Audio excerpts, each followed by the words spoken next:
Tradition that ultimately inspired the birth of modern diplomacy in post Renaissance Europe and that led to the present world system of international relations began in ancient Greece. The earliest evidence of Greek diplomacy can be found in its literature, notably in Homer's Iliad and Odyssey. Otherwise, the first traces of interstate relations concern the Olympic Games of 776 BCE.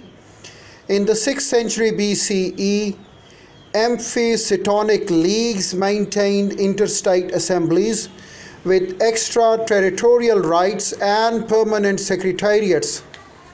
Sparta was actively forming alliances in the mid 6th century BCE, and by 500 BCE it had created leagues, it had created alliances, and there was Peloponnesian League in the 5th century BCE.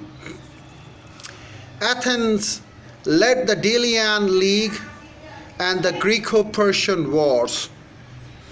The Delian League was in fact established during the Greco-Persian Wars when the Greece and Persia were on wars with each other. Greek diplomacy took many forms. Heralds, references to whom can be found in prehistory, were the first diplomats and were protected by the gods with an immunity that other envoys lacked. Their protector was Hermes, the messenger of God, who became associated with all the diplomacy. The herald of Zeus, Hermes was noted for the persuasiveness and eloquence, but also for the knavery of shiftiness and dishonesty, imparting to diplomacy a reputation that its practitioner still try to live down.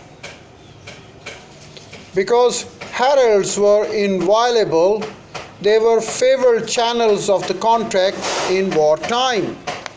They preceded envoys to arrange for safe passage, whereas heralds traveled alone, envoys journeyed in small groups and ensure each other's loyalty. In marked contrast to the diplomatic relations, commercial and other apolitical relations between states were conducted on continuous basis. Greek consulars and proxenes were the citizens of a which they resided, not of the city-state that they employed. Like envoys, they had a secondary task of gathering information, but their primary responsibility was that of trade. And so it went. The Greeks developed diplomatic vocabulary and the principles conducted internationally.